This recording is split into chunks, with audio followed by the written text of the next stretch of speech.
Have you heard the latest research?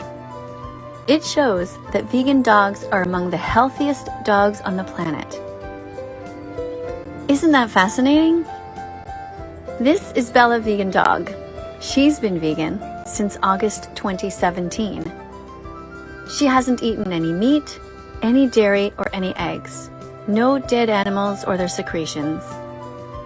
Like most dogs, she gets 2 cups of dog food a day, one in the morning and one in the evening. Hers looks like normal dog food. It's kibble, only it's made entirely of plants. When you get vegan dog food, just make sure it has taurine in it and that it's vet approved. There are many brands on the market that are perfectly fine for dogs. Why pay for murder if you don't have to? You can be kind, you can be vegan, and you can start now. Hello students, welcome to class. Drink soy milk, oat milk, rice milk, almond milk. Don't steal milk from a cow. Be vegan, start right now. Follow that vegan teacher, she will show you how. Get your vegan snack ready. Today I am eating dates, which are very healthy. They're very, very sweet, and I never used to like them actually, but now I just love them. I eat them like candy. And I'm having some walnuts, high in omega-3. I'm also having my smoothie. I have a daily smoothie, but I don't have just one of these. I actually have 3 of these. This is made with an absolute ton of spinach and kale, packed down really, really firmly into the machine. I add into that a big scoop of flax seeds, a big scoop of chia seeds. You have to grind those up first though, remember, okay? Because they have to be really ground up in order to get properly absorbed. And then I have in here some mango and apple, but the main part is the spinach and the kale. That is like 75%. So you push that in your blender, you pound it down really firmly, and then you add water. That's it. That's what I'm eating. This is so healthy. Everything's really healthy. Whole foods. I've been trying to eat whole foods, only raw. I've been doing it for 2 weeks now, and I already lost some weight, so that's good. Feeling good. And anyway, today let's continue here. Let's see what we're going to look at. We're looking at Earthling Ed's speech. Sorry, I have spinach in my teeth now.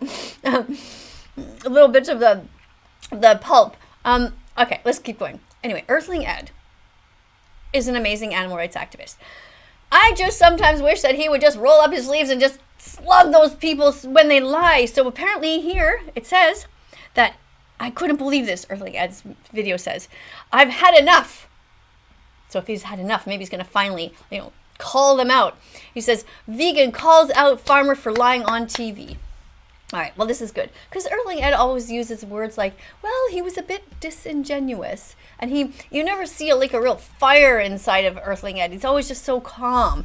And I think in a way, this is for me personally, I think it's great what he's doing, but I think showing a little bit of fire sometimes, maybe not quite as much as I do, but I think Earthling Ed, he could do better if he just showed a little bit of the passion that he really has for the animals, because it doesn't come through enough. I think when people are watching, they just see somebody who looks like super calm and like peace and love, and then maybe they don't take him seriously enough. Get him, don't let him get away with lying, and you use the word. So let's see if he uses the word or not. Okay, let's go to the beginning. Okay, you guys, let's watch this together and we'll see what we like and what we don't like. Time now for our regular Listen Up segment where we debate an issue of public interest. Tonight we're looking at veganism. There was a time when a plant-based diet was the preserve of a tiny minority of people, but in recent years it's boomed in popularity. Tonight's proposition comes from Ed Winters, who's an author and vegan educator. And Ed joins us to debate his arguments with the beef and sheep farmer Martin Kennedy, who's president of the National Farmers Union Scotland. Thank you both very much indeed for joining us. Ed, to you first of all. You say that animal farming, the animal farming industry is outdated and violent. Yes. Is that really the case? Yes, tell him. Absolutely it is. When we look at animal suffering and animal harm and indeed animal death, no other industry on the planet causes more unnecessary suffering and harm to animals than the animal farming industries. And so it is definitely a violent industry. Martin, what's your response to that? It's outdated, violent, and it causes unnecessary harm to animals. It's such a shame that we're seeing or hearing such a... Look at him with that green screen behind him that makes it look like this is where the animals all live. What a lot of BS. Why don't you show what it actually looks like inside a slaughterhouse all over your country? an ill-informed, blinkered approach to this. That's not the case at all.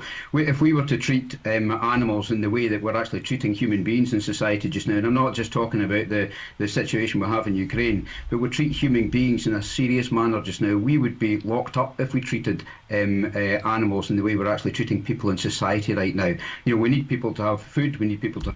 What? What the heck is he talking about? What does what's going on in Ukraine have to do with the way that you treat the animals right now? Forcing them to live in Holocaust-like conditions, just like in World War II. Just like the way that the Nazis treated the Jews. The Holocaust never ended for the animals. They suffer and they kill them in gas chambers. Do you even realize this? Supposedly you are the head of this department and you're trying to make it seem like this is where all the animals live in this beautiful picture behind you, this fake picture, which is not where the animals live. Why don't you show the truth? Why don't you bring along some of the animal suffering that we see when we have undercover footage in these places? Why don't you put that as the backdrop of an animal being stuck in a gas chamber, trying to struggle for their life? You guys know why they don't do that.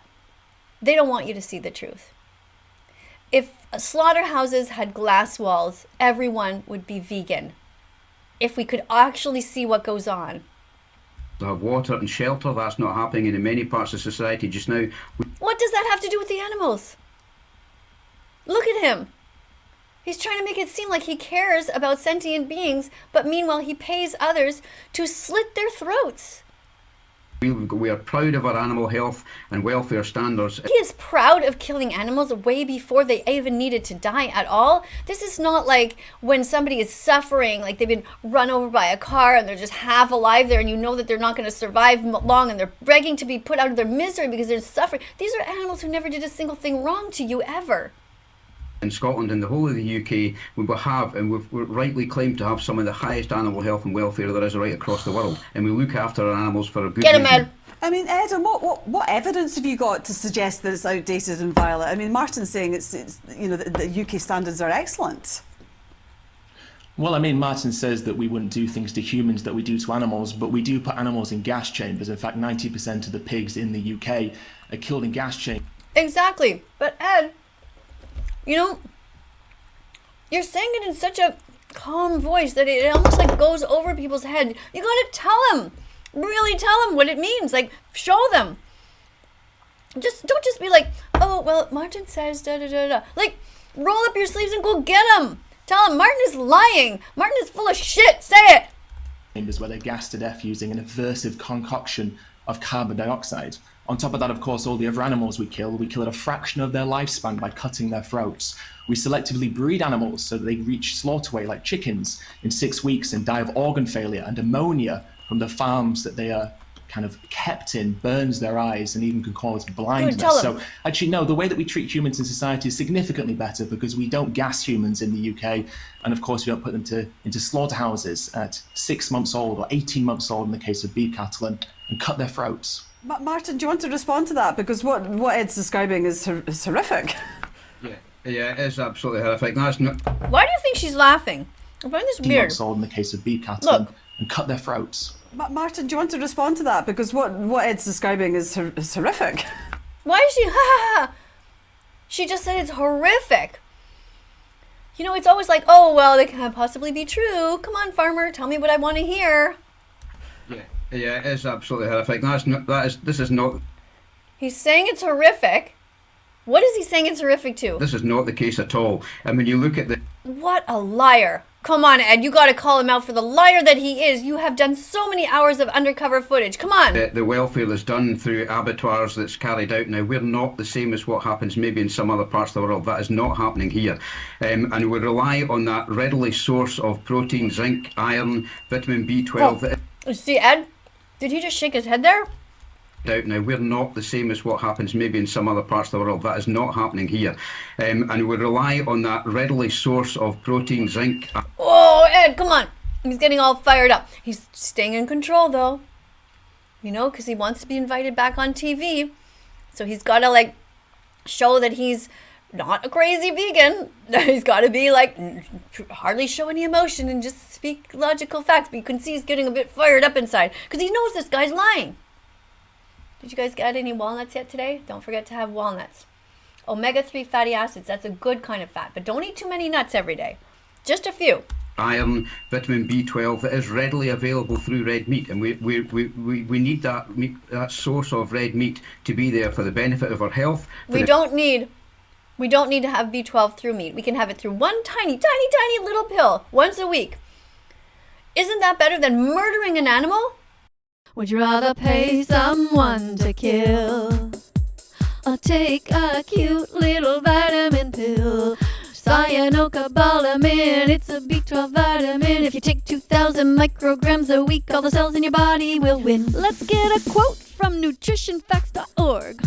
B12 is not made by plants or animals, but by microbes that blanket the earth. These bacteria grow in the guts of animals, which is why their body and products can be a source of this vitamin. Our herbivore primate cousins get all they need ingesting bugs, dirt, and feces, and we may have once gotten all we needed by drinking out of mountain streams or well water. But now we chlorinate our water supply to kill off any bugs, so we don't get a lot of B12 in the water anymore, but we don't get a lot of cholera either. That's a good thing. Would you rather pay someone to kill or take a cute little vitamin pill? Cyanocobalamin, it's a B12 vitamin. If you take 2,000 micrograms a week, all the cells in your body will win. Be better, be vegan. The benefit of the climate, for the benefit of biodiversity. What is he talking about? Since when is animal agriculture to the benefit of the environment and biodiversity? It is completely the opposite of that. We breed animals into existence by the billions. There's nothing natural about that or good for the environment. Pack them into these places where it's just another COVID outbreak ready to happen, because that is where many of these diseases come from, these zoonotic diseases. The backdrop that's behind me is not like that for no reason. That's been a managed landscape with livestock for, The backdrop behind you is phony. That is not how the animals really live. Show the inside of a slaughterhouse and a factory farm. Hundreds of years. That's why it's there. We have a tremendous biodiversity in Scotland. Yes, we can do more. We've got to do more to address climate change. But the reality is, when Ed's talking about emissions, he's also incorrect there as well, because the way the emissions is calculated, biogenic methane that's emitted by not just animals, but it's also emitted by decaying plants as well. That biogenic methane is actually recycled back into the ground where it originally came from. So methane, albeit it is more damaging when it's in the atmosphere, it's only there for about 12 to 15 years, and that methane breaks down to carbon in water and sequestered back into the soil where it originally came from. Yeah, I mean, Ed, what's your response to that? Martin saying it's not detriment, it's not causing a damage to the environment, or as much as people say. Get him. Well, firstly, when the methane's in the environment, that's when it's causing the warming, and that methane wouldn't exist if it wasn't for the existence of the animals in the first place. Yes, so that Ed, biogenic carbon cycle that Martin's describing is utterly nonsense, to be honest with you, because the global warming happens when it's in the environment. But I also just want to go back to what Martin was saying, because Martin was saying that things that I described happening to animals don't happen here. And I'm absolutely shocked to hear that the head of the Scottish National Farmers Union could lie so blazingly. Oh, yes, Ed, use the word lie. Way to go, Ed. Go, go, Earthling Ed. You tell him, Earthling Ed. Way to go, Earthling Ed. You tell him. Go get him. Go get him. Go get him. And so boldly on television, because everything I've just described, or I described in that moment, is standard practice in the UK. That's standard practice. It's not just once in a while. It's not like in some other country like this guy tries to pretend that it is. It's standard practice to torture animals for their entire lives by enslaving them, forcing them to have babies, raping them into existence. Go get him, Ed. Tell him. About 90% of pigs being killed in gas chambers comes from DEFRA. So I'm not sure how Martin could deny the existence of the things like this. Outright lying. This guy, this farmer, outright lying. Why? Take a guess. Why do you think that farmers lie? Only one reason. Money. They want money. They want to sell their products. They don't care whatsoever about the animals. Described when they are standard legal practices outlined by the UK government and outlined by even the National Farmers Union, who he supposedly represents. Let Martin respond to that accusation, please. Martin. What I was arguing was that you were saying this is a brutal way of slaughter. That is not the case. Every possible thing is done for the benefit of the animals' welfare in a slaughterhouse. How can you slaughter somebody who doesn't want to die? There's nothing humane about that. We've got some of the best slaughterhouses in the world, and that's... How can you have a best slaughterhouse? How does that even make sense in a sentence? There's nothing good about a slaughterhouse. And the proof of that is that you yourself, sir, would not want to be in one. Done, and the reason they're gassed, that's done, and they were stunned for that reason, so that there is no, so that the benefit of the animal welfare is absolutely paramount, and we've been driven to do that for a long time now, and we're actually proud to do that. Ed, hang on a second. Let's move on to some other areas of the argument. What about the fact that there's so many jobs that are dependent on the animal farming industry in the UK, Ed?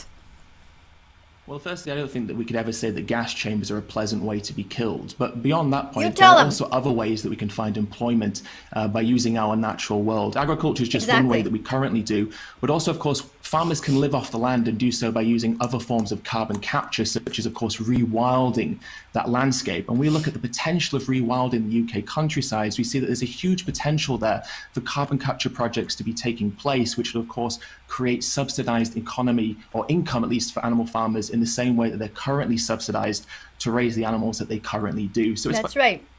Our governments should not be subsidizing the meat, dairy, and egg industries. They should be subsidizing farmers who want to grow plants so we can have a vegan world and so we can have a better environment, less eco footprint. You tell him, Ed. But shifting the economies of land use and not just sticking to the current paradigm because it's what we're used to. Martin. Yeah, I think that's an incredible statement. You do realise that we're actually only 60% self-sufficient in food here in the UK. Food security is right at the top of so many people's agenda right now. There's a lot of the vegan diets rely on a lot of imports and imported products that we cannot produce here, and that has implications worldwide on other nations and other countries that can't actually afford that because our demand on some of the products that come from other parts of the world. Our situation right now is I couldn't grow. What are we going to do in the backdrop that's behind me right now? It's perfectly, we're doing it in a sustainable manner, and with new technologies now, we're using natural products such as looking at seaweed and methane inhibitors, so that now when you look at the change in how we're actually calculating. So what? You're still murdering the animals. You're still torturing them. Animals are not our slaves. Animals are here on the planet with us and not for us. Methane now is completely different to what we did 30 years ago, which was totally out of date, and we need that livestock in that country, the jobs that's reliant on that. What are we going to do if we rewild the backdrop that's behind me? That's 85% of Scotland, which is deemed less favoured areas. We cannot produce that food. So if it's rewilded, what then happens is it's rewilded, and as I said earlier on, methane then comes from decaying vegetation as well, and then we get a tinder dry environment that if it goes into a wildfire, that's the biggest emissions you can have. Briefly, Ed, just to finish, how much public support do you think you've got for your position that we should all be vegan? It's support that's growing, and that's the important thing. Veganism is a conversation that's evolving all the time, and importantly, the science community and the scientific and environmental community is pushing for veganism because that's what the credible scientific literature is showing us. Thank you, Ed. There's a reason why the United Nations and all the leading environmental organizations say one thing, and the only people who are dissenting. That's right. The only people who talk against those other organizations are the farmers who want to make money. Against that are the animal farmers. Right. Very brief last word to you, Martin. Thank you, Ed. Go. Very brief. Well, I would draw your attention to the work that Professor Alice Stanton has done with the Royal College of Surgeons and our medical academics that have highlighted the benefits of red meat production and also the benefits to the environment that keeps. Red meat has been associated with cancer, and processed meat is in a class 1 carcinogen. That means that if you eat bacon, sausage, ham, or any other processed meats, it is in the same class as smoking cigarettes. Do not eat those kinds of meat, and do not eat any animals because they've never done a single thing wrong to you, and because there's a store right beside you that has tofu and that has lentils and beans and chickpeas and kale and chia seeds and flax seeds and spinach and every other thing. I mean, look, nuts, everything. So many healthy things to eat. No need to hurt animals. Keeps us farming in a sustainable manner and the environment we're so proud of here in Scotland. Okay, we'll have to leave it there, but a very lively discussion. Ed and Martin, thanks very much indeed. Look at him trying to smile at the end, but he's not happy. Earthling Ed, I'm proud of you. it must not be very easy to go on these TV shows. You have to, go with whatever they're saying. You can't just like talk on your own for any length of time because they cut you off so often. So, we're really happy that we have Earthling Ed here. And Earthling Ed, whatever you're doing, keep doing. I mean, I personally would like you to have a little more passion, but that's just me personally. You guys tell me in the comments below, what do you think? Do you think that Earthling Ed should just like, just have a little more aggression to him, or at least be more assertive? Or do you think it's good? Because at least this way, what is good is at least this way he keeps getting invited onto these shows, right? So at least his voice is being heard. I don't know. What do you guys think? You tell me in the comments. All right. Thank you everybody for being here. And I also want to make sure that you guys give yourself a big hug today, because I know that many of you are trying really hard to be vegan. So big hug. Okay. And the reason you hug yourself is because sometimes you're your only cheerleader. Give yourself a pat on the back. You're doing good, really. As long as every day you're trying to hurt the animals a little bit less, as long as you are every day, in your purchases, you're trying to buy healthy vegan foods and treat yourself well. People come and go in our lives, but the only person who's always there is ourselves. So you gotta be your own cheerleader. And God knows I've been attacked many times by many, many people. And so, that's how I've learned that lesson. Just like, you know what? I don't need you guys. I'm my own cheerleader. And you guys should also be your own cheerleaders. Okay? So thank you again for being here. So proud of you. Coming up on screen are going to be a bunch of other videos. Click on them. Be curious. There's over 1,500 videos that I have now. And if you'd like to subscribe, press the notification bell and help me get the animals out of hell. Thank you so much for being here. See you all in the next video, probably tomorrow or maybe later today. Bye. Let's follow that vegan teacher on YouTube right now. Let's help her say